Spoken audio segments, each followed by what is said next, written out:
C'est la nouvelle tendance en vogue dans les grands musées français, attirer les visiteurs non plus uniquement avec les artistes ou bien les expositions, mais en proposant aussi une table de grands chefs. Du Mucem de Marseille au Grand Palais à Paris, de nombreux musées ont franchi le pas. Artistes au fourneau, c'est un reportage signé Nabila Tabouri et Frédéric Bonne avec notre bureau à Marseille.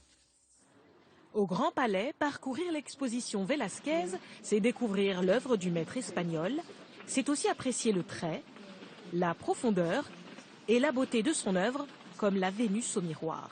Bien sûr, cela nourrit l'esprit, mais après 2 heures de déambulation, ça peut aussi ouvrir l'appétit. Quid des nourritures terrestres, sandwichs, salades et autres sucreries, l'offre était plutôt banale, jusqu'à l'arrivée d'Éric Fréchon. On va mettre un petit écrasé d'avocat un petit peu pimenté.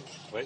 Ça va bien relever le le chef 3 étoiles du Bristol a investi les lieux il y a 5 ans. Ici, pas de menu prestige, mais des plats esprit bistrot dégustés au milieu de reproductions d'œuvres d'art. Le tout à des prix abordables. Le midi, entre ceux qui vont manger qu'un seul plat avec un verre d'eau, puis celui qui mange une entrée, un plat, un dessert, on va être aux alentours de 30 €. C'est une volonté, c'est une réelle volonté de donner de la grande cuisine accessible. Côté salle, la formule fonctionne, 500 couverts servis par jour. Ici, on apprécie le mélange des genres. Finalement, un grand cuisinier, un peintre, il y a un côté très artistique. Donc, si pourquoi pas des grands chefs dans les restaurants des musées. Ces lieux-là sont juste féeriques. Et je trouve ça plutôt bien qu'il y ait un espace dédié autre qu'un snack ou un pauvre bistrot ou 3 sandwichs. Pour l'exploitation du restaurant, le musée touche une redevance et un pourcentage sur le chiffre d'affaires. Dans ce partenariat, restaurateur au musée, chacun y trouve son compte. Ils ont compris que la bonne restauration attirait du monde. Donc pour eux, c'est gagnant forcément. Et pour nous, on ne pourrait pas avoir ces lieux magiques. Donc c'est du gagnant-gagnant. Faire entrer un chef au musée, leur ouvrir des lieux exceptionnels, le phénomène n'est pas que parisien.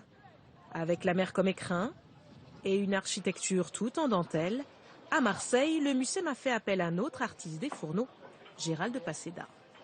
On passe ici, on y va. Le chef 3 étoiles propose un concept original.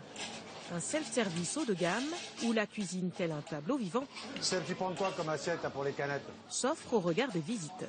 Le grand public a besoin aussi de comprendre un petit peu le fonctionnement. Donc c'est pour ça que la cuisine est placée au centre. Et ils peuvent de ce fait se servir, voir les cuisiniers travailler en toute confiance.